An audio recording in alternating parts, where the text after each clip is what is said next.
Este lugar que soy es un programa del Consejo Estatal para las Culturas y las Artes de Chiapas, en coordinación con el Sistema Chiapaneco de Radio, Televisión y Cinematografía. Primera temporada, 2025.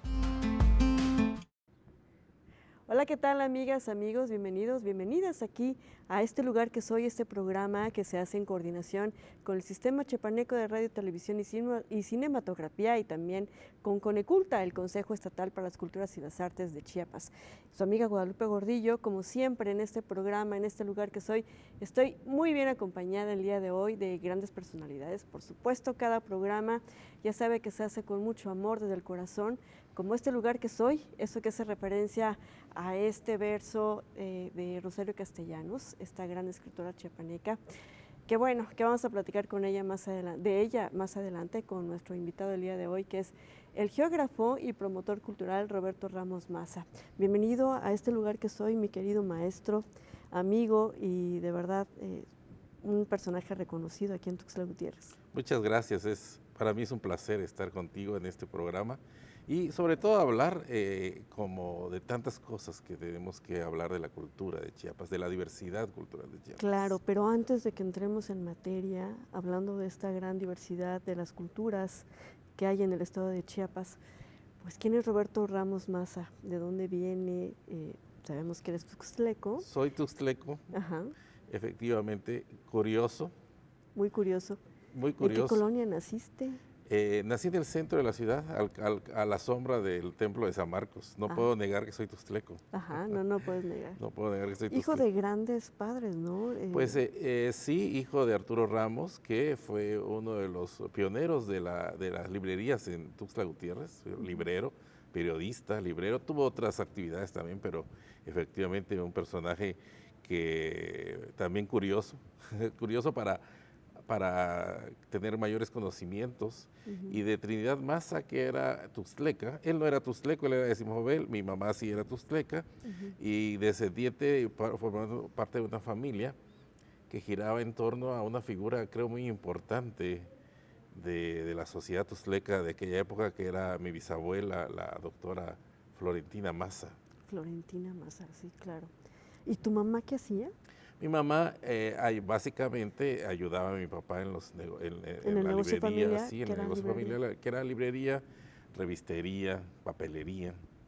Pero sí, durante mucho tiempo la librería fue quien proporcionó los grandes libros de la literatura, los grandes éxitos de la literatura a la población chiapaneca, y también las revistas y los periódicos. Claro. Era el éxito de eso suponía que ahí se hicieran tertulias en la librería con digamos, la intelectualidad tuxtleca. Ajá. Ahí se reunían porque, claro, ahí se ponían al día con las revistas y los periódicos. Ahí se vendieron los libros que apenas llegaban muchas veces desde Argentina, que entonces todavía era una potencia editorial, que un ejemplo concreto fue 100 años de soledad en los años 60, que todavía recuerdo que se vendió muchísimo.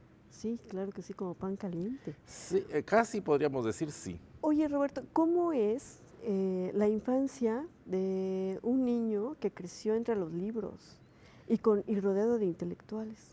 Bueno, pero yo creo que también tiene que ver el interés de las personas, obviamente, claro. ¿no? La pero curiosidad. La curiosidad, que es lo que te digo que me gusta, como me gusta definirme, fue, digamos que, no puedo negarlo, privilegiada, por supuesto, porque además vivía yo entre dos lugares que me producían mucha curiosidad y que me indujeron a estudiar, incluso yo creo que lo que estudié.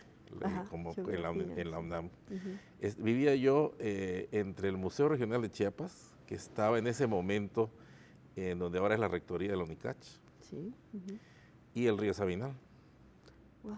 Por lo tanto, podía hacer expediciones de dos tipos de manera cotidiana. Uno al pasado de Chiapas, desde la arqueología. Ahí conocí grandes piezas de la arqueología que todavía están en el museo ahora, en la sede actual.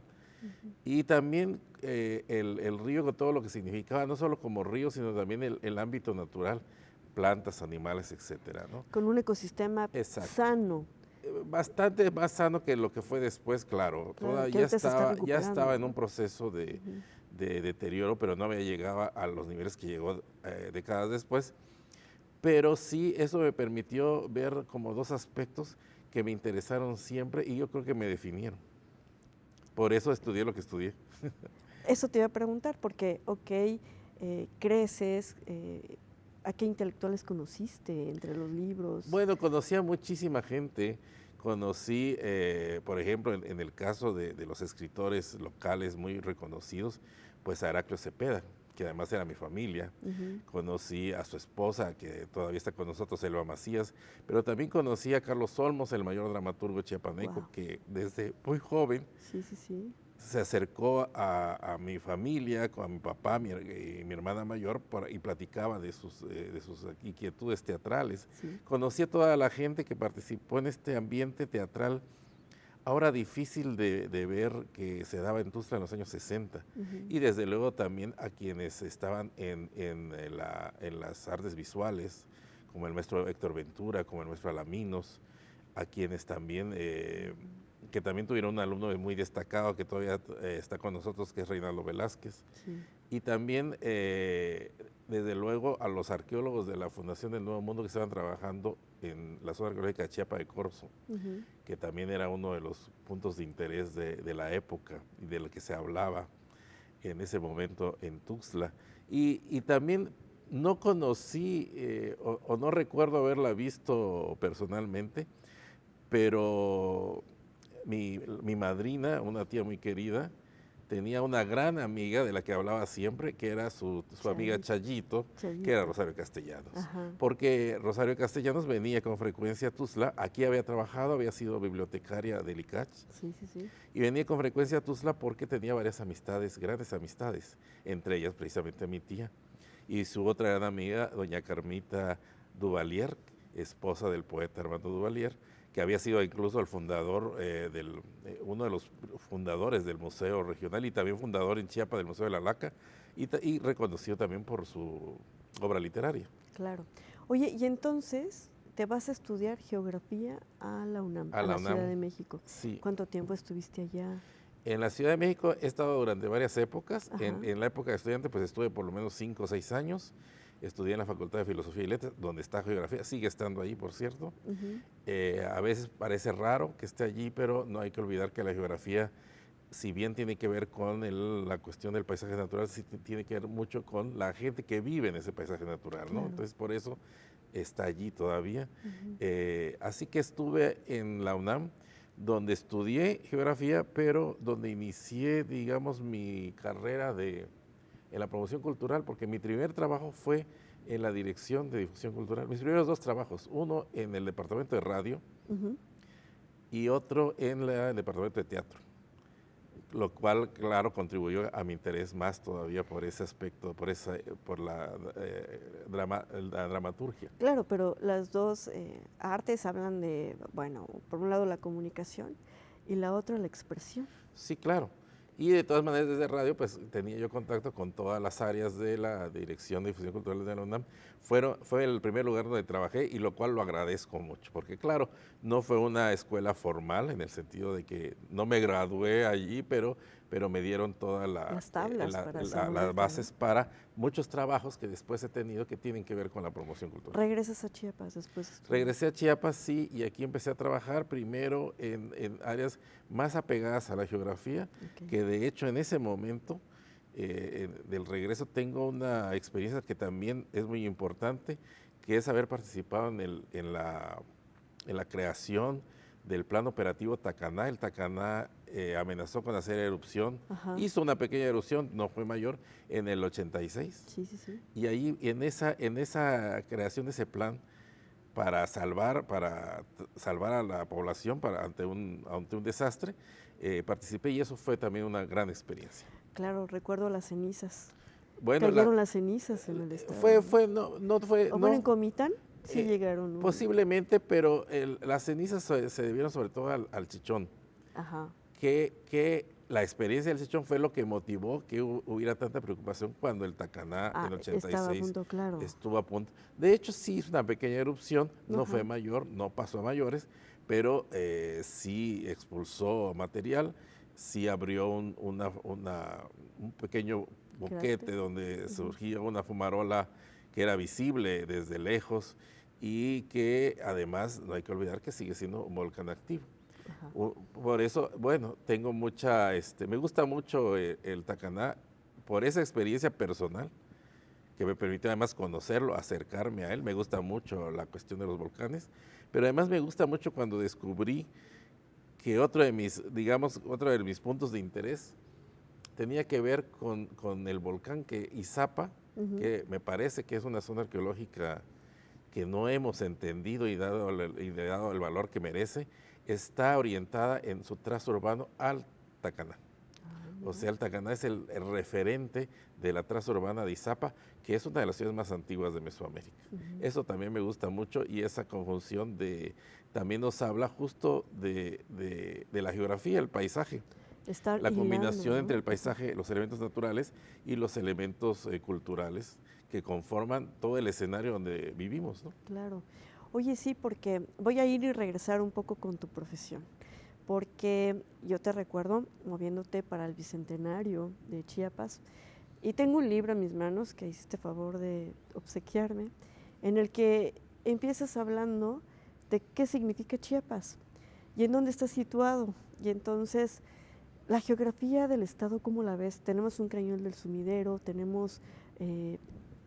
Bueno, tenemos para empezar muchísimas cosas. Tenemos muchísimas cosas, y claro, la primera geografía que me apasionó fue la de Chiapas. Ajá. Porque siendo adolescente llegó a mí un libro fundamental que fue la Chiapas, geografía de un estado mexicano, que le encargó el entonces gobierno de Chiapas a un geógrafo alemán que ya había estado acá, que se llama Carl Helbig. Carl Helbig había estado antes en Chiapas y había escrito 2 libros muy importantes que tienen que ver con la geografía del estado, el Grijalva, el Alto Valle del Grijalva, y el Soconusco y su zona cafetalera. Sí. Esos libros los cayeron en mis manos muy joven, siendo yo un adolescente, posiblemente 12, 13 años, y me apasionaron.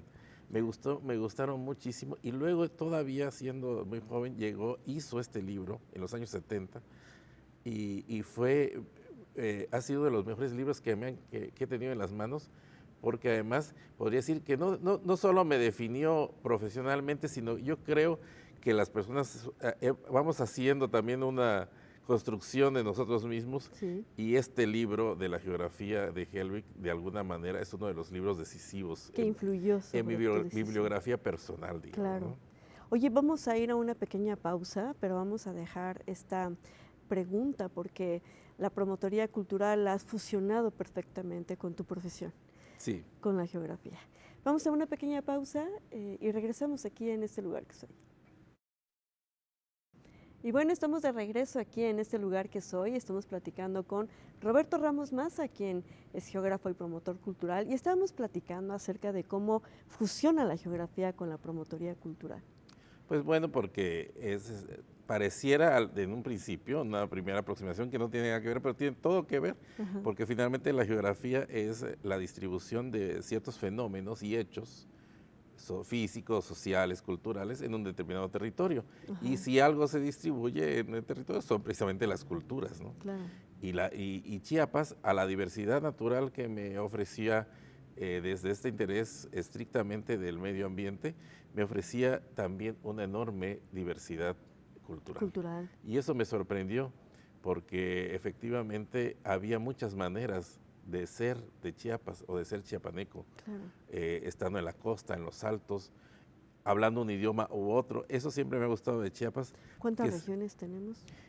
Bueno, tradicionalmente se dice que tenemos 7 regiones naturales. Naturales es un decir, digamos, pero que el relieve las ha determinado. Y en ese sentido me llamó la atención que de todos los estados que están al este del Istmo de Tehuantepec, ninguno tiene esa diversidad como Chiapas. Los otros 4 estados son bastante planos, tienen alturas muy limitadas, no hay zonas montañosas reales. Y en cambio Chiapas tiene una enorme variedad, y las montañas le ofrecen una serie de hechos físicos que se convierten en lugares patrimoniales y atractivos. Además, uno obviamente es el Cañón del Sumidero, no solamente es el único, porque vas descubriendo, o lo fui descubriendo, que Tuxtla era una ciudad en el panorama mexicano privilegiada, porque era la única que estaba entre cañones. Ajá. Claro, el cañón de los Sumidero es el más famoso y el más espectacular, pero muy cerca está el cañón de la Venta, hacia el sur está el cañón del Boquerón del río Suchiapa, Sí. y eso no cualquiera ciudad lo tenía, y las tiene, digamos, a la mano. El sumidero incluso forma parte de su paisaje inmediato, que de hecho tuvo significados, distintos significados desde la época prehispánica, porque incluso algunos de los mitos que se conservan de los Oques de Tuxtla hablan de cómo la serpiente que trae la lluvia viaja entre el Cerro Matumaxá y el sumidero. Y su paso en ese viaje es lo que produce la lluvia en el valle donde está Tuxtla. Claro. Oye, sí, y viento. Bueno, y viento también. Entonces yo creo que todo eso hace que ahí viene, y por supuesto que para una de las cuestiones de ver esta diversidad o de interesarse en esa diversidad es también compartir esa visión. Claro. Y se comparte a partir de la difusión y la promoción. Sí. Oye, y algo que te caracteriza, porque tienes un museo especial que yo creo que te marcó también en tu adolescencia o desde tu niñez. Pues mira, ¿El Museo del Juguete? yo creo que esa cuestión, bueno, me fascinan los museos, no lo voy a negar, es uno de los mundos. Ahí no, en su momento, a estudiar geografía no tuvo competencia porque no existía la licenciatura en museología, a lo mejor también hubiera estado museología, ahora sí existe, Sí. en ese momento no.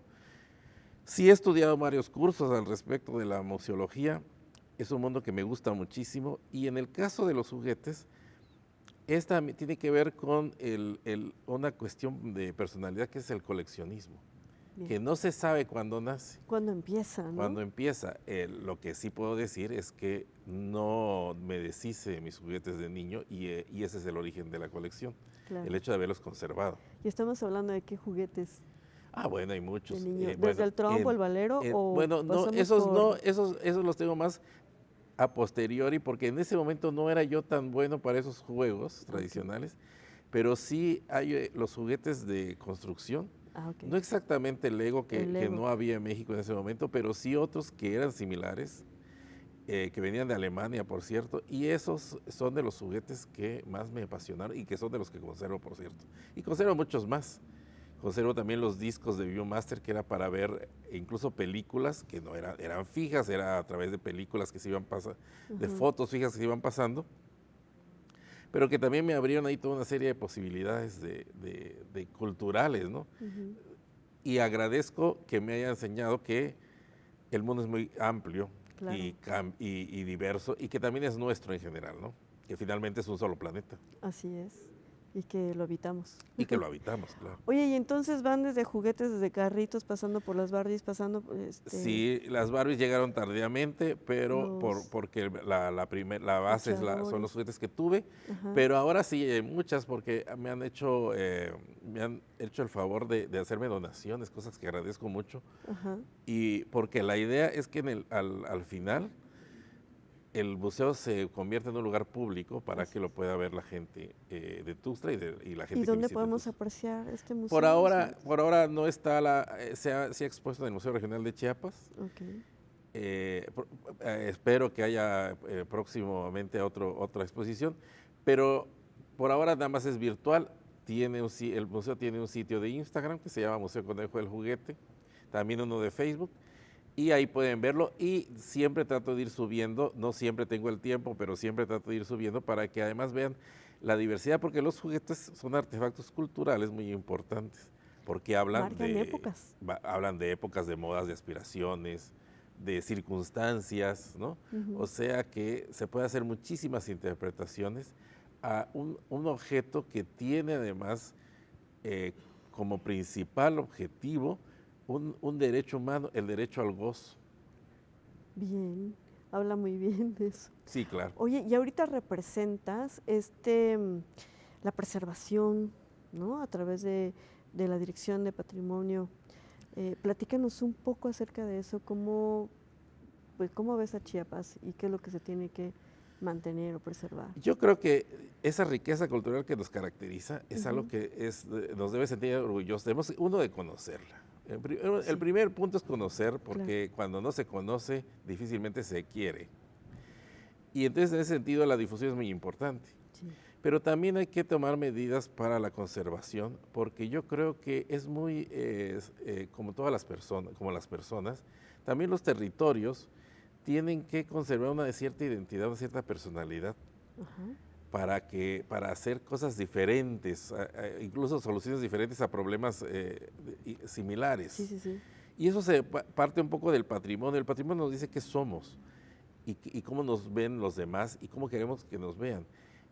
Se tienen que hacer cosas como la difusión, avanzar en la cuestión normativa, es muy importante. Tenemos ahora muchas cuestiones que no están debidamente protegidas.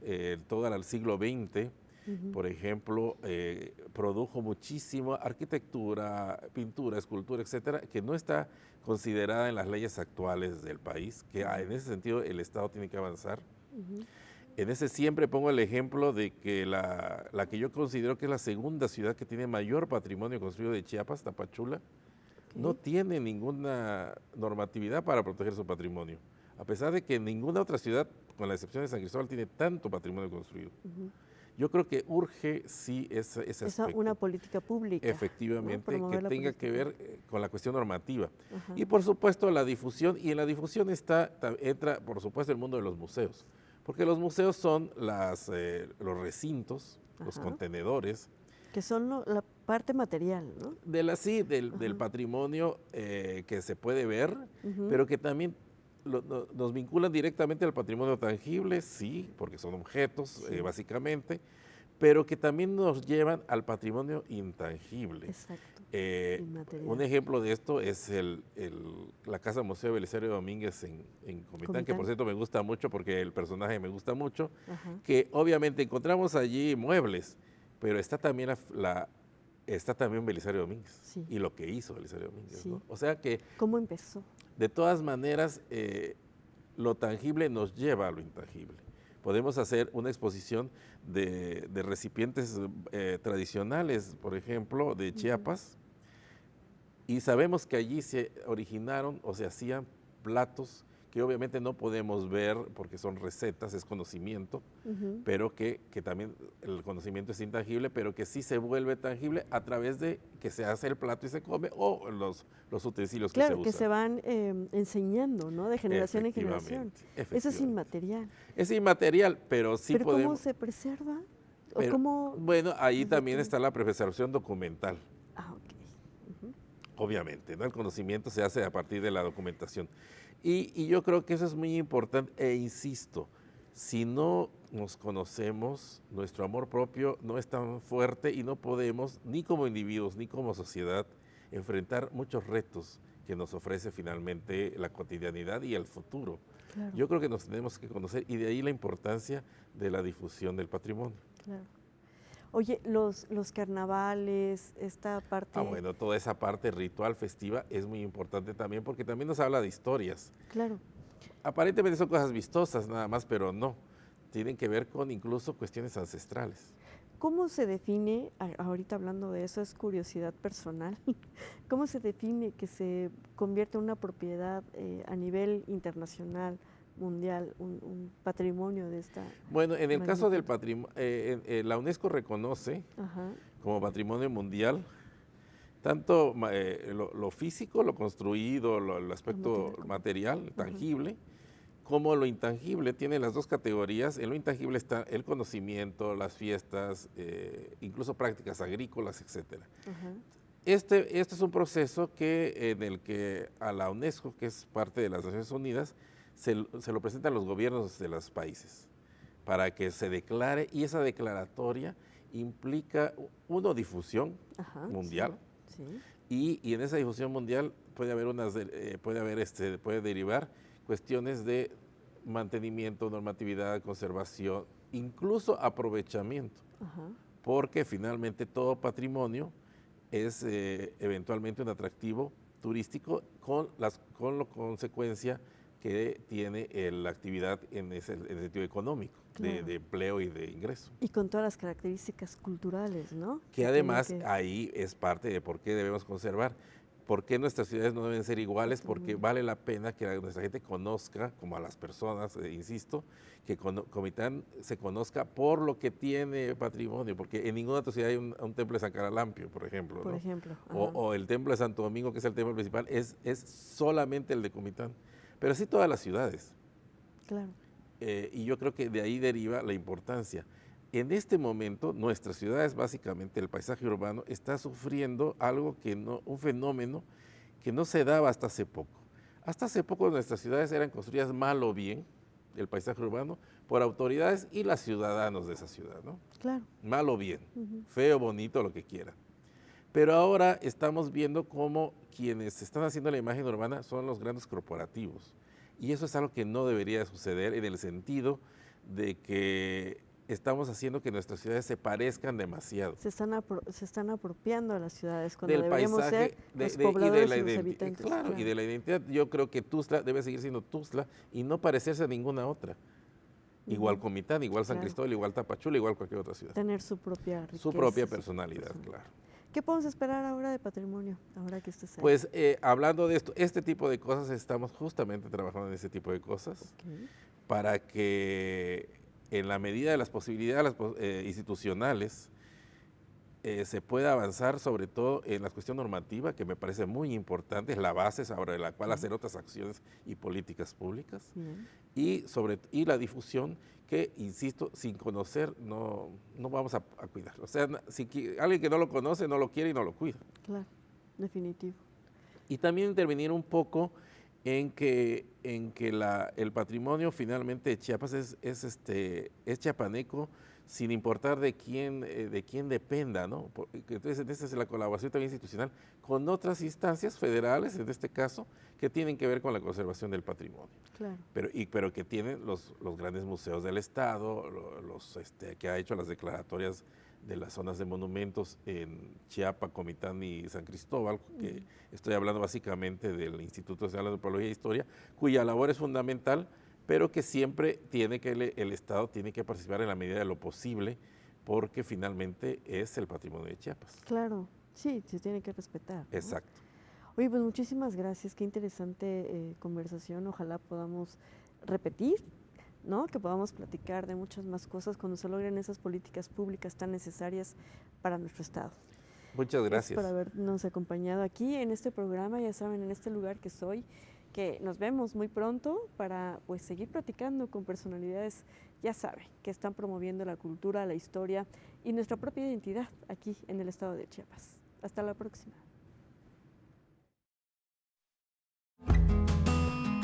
Este lugar que soy es un programa del Consejo Estatal para las Culturas y las Artes de Chiapas, en coordinación con el Sistema Chiapaneco de Radio, Televisión y Cinematografía. Primera temporada, 2025.